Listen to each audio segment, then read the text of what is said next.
na nga kami mga pre, may bago na naman tayong pag-uusapan. Ngayong araw na to, hindi tayo masyado magkakaroon ng kakulitan. Kasi ang pag-uusapan natin ngayon ay about LGBT. Stands for L, letter G, gay. letter B, Bisexual. T, Transgender. yeah, transgender. Yung mga, palitan nyo na talaga. Ang gagawin lang namin ngayon, ipapaliwanag lang namin kung ano nga ba, try nyo naman pasukin yung, hindi naman mundo kasi isa lang yung mundo natin. I mean, try nyo naman pasukin yung buhay namin.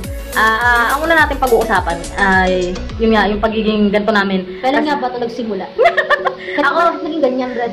ayun, tanong ko rin yun sa'yo. Una pa lang kasi mga pre, ako, ang totoo kong pangalan, Edeline Andalis Pellegrino. Yan, Edeline talaga ikaw. Adona Nel Hardy. Ayun yung totoo namin mga pangalan. Itong video na to, talagang, hango na talaga to sa amin, para lang, maarok nyo lang kami. Ayun na, nagsimula yung pagiging ganito, pre, since grade 1.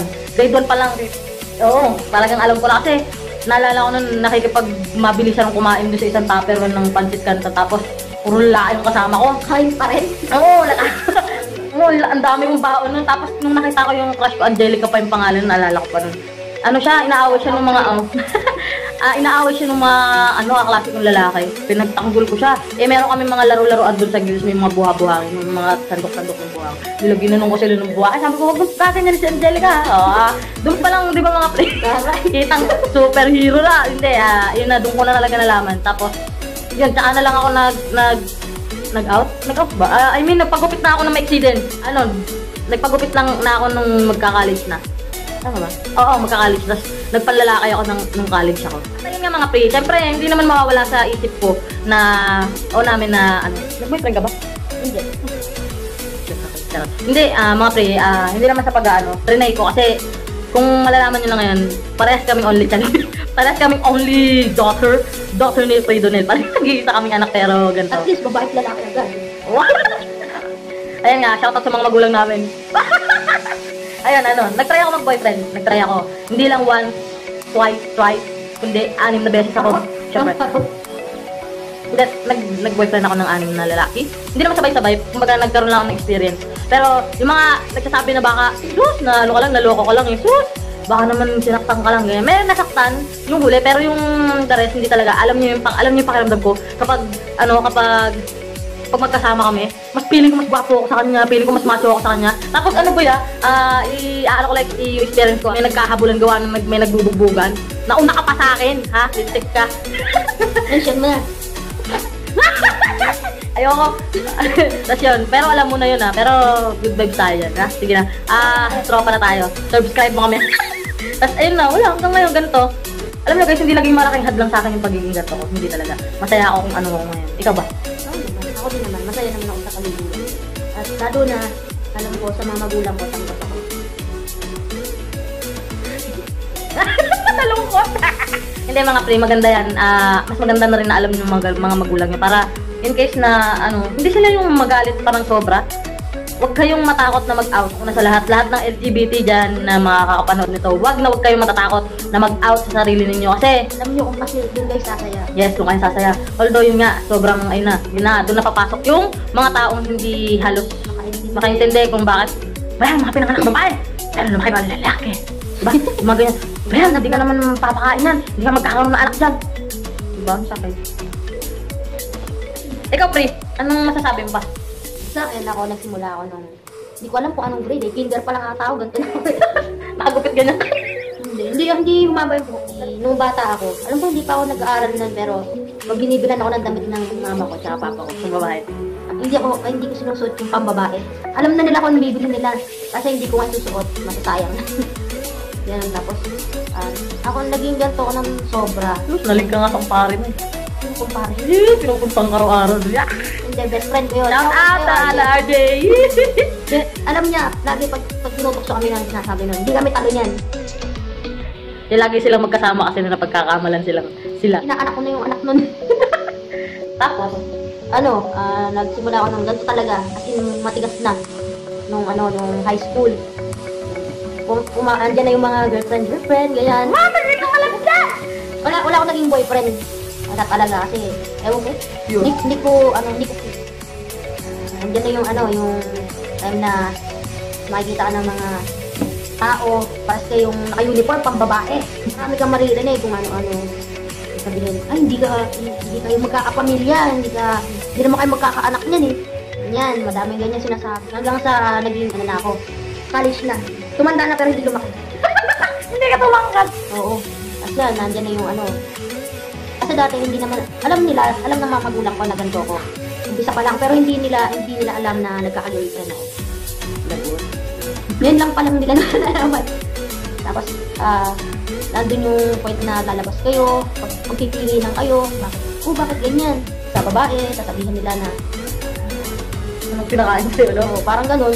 Tapos, siyempre mahirap yan pagkadating sa relasyon na. Ikaw, nagkaroon ka na ng relasyon, di ba? Nagkaroon ako ng past girlfriend. Siguro isa pa lang. Mwe. Gusto ko.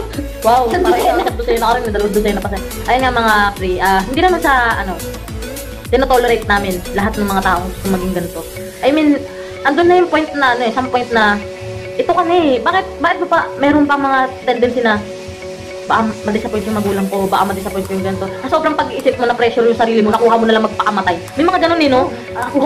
Yes, wag ganun. Hindi siya yung paraan. Para lang, na hindi naman nila ako matatanggap. Hindi nila maintindihan. Hindi nila maintindihan. So wala lang mong saysay. Kung nasabi pa ako, kasi ma-disappoint lang sila. No!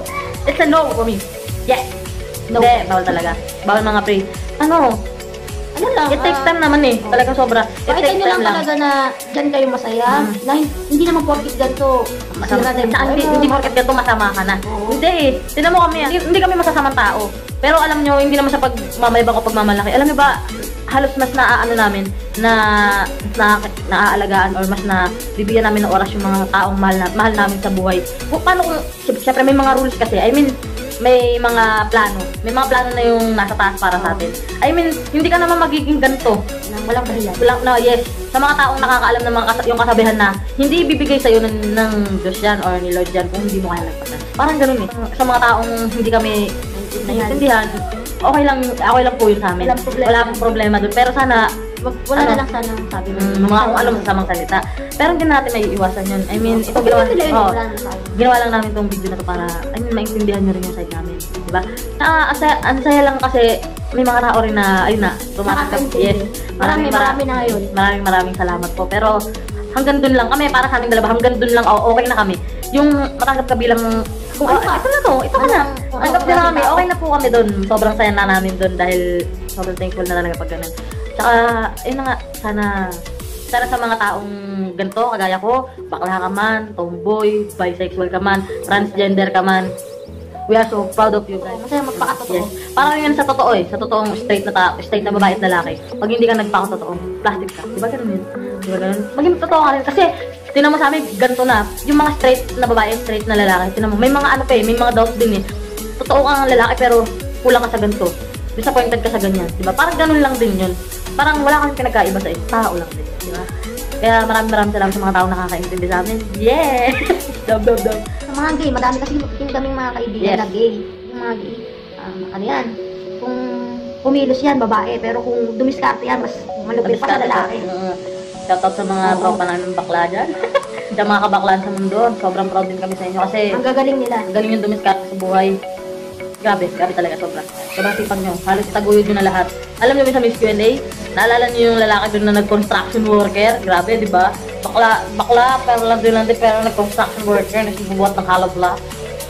Siyempre, ganun talaga yung buhay. Kailangan mo madiskarte. Pero siyempre guys, ganito hindi naman sinasabi sa inyo na sobrang bait namin. Wala kaming masamang ganito, walang... Meron din, kasi tao nga lang din kami. Parang-parehas lang. Ang nagkaiba lang yung feelings talaga. Tsaka yung itsura. Kasi, di ba? Alam niyo naman yun, na dapat babae. Mahaba buhok, mga bakla, may nakababaeng damit. Doon ba natin yun makikita? Masusukat ba natin yun? Hindi naman siguro, di ba? Depende yun sa mga ginagawa mo. At saka kung may natatapang sa ibang tao, yun talaga. Sa isang relasyon na ganito, babae sa babae, lalaki sa lalaki, ganyan. Hindi naman natin masisisi kasi nagmamahal lang tayo. That's true. Kasi, kahit medyo may pangit man kayo nakikita, alam niya na lang, sa inyo na lang sana. Kasi once na binibigyan nyo pa ng komento yung isa't isa, or binibigyan nyo pa ng komento yung mga taong nagmamahalan, na mga ganun, klaseng nagmamahalan, hindi ba ninyo naisip na nasasaktan din sila? Na, I mean, paano kung sa inyo ho nangyari yun? O sa alak ninyo nangyari yun, nagkaganon, tapos hindi niya rin alam kung paano i-express yung sarili niya. Diba, ang sakit ko kasi, ayun, nangyari din sa inyo. Ano pumapasok yung Nadadaon pa, dinadaon pa. Alam niyo yung parang yung feeling na kahit kami, hindi namin alam bakit kami nagkaganito, di ba? Pero tinanggap namin kasi ito na kami. So, mas pinipili lang namin kung saan kami mas magiging masaya. Yes. That's true. Pero yun na nga mga pre. Mabalik tayo sa usapan. Sa mga LGBT communities, tuloy nyo lang yan, no? Tuloy nyo lang yan. Huwag kayo panghihinaan ng loob. Huwag kayong, nandiyan yung bago kayo. Yan lahat, makakasalubong nyo lahat yan. Oo, pero ayun lang, para sa amin ni Tito Nel, na parehas ninyo, tao lang din tayo. Hanggat wala tayong tinatapakan na ibang tao, go lang tayo. Magiging masaya lang tayo. Kumahal ka, magmahal ka. Makalagdakan mo na kung ano ka. Ganun na. Ito lang para lang malaman nyo kung sino kami. Kung anong nararamdaman namin bilang ganito. Share lang din namin sa inyo, di ba? Siyempre, parang mga kaibigan na rin namin. Yung mga tupa. Diba? So, dito na magtatapos ang aming video ngayong araw nito. Please like, share, and subscribe. Comment down below your gusto nyo gawin namin ni Pwede nyo. Mga pag-uusapan pa natin, baka meron kayong mga comments. Okay lang. So, sa mga gusto rin na may gawin pa kaming ibang klase ng video, sabihin nyo lang dyan sa comment section. Okay. Bye now, please.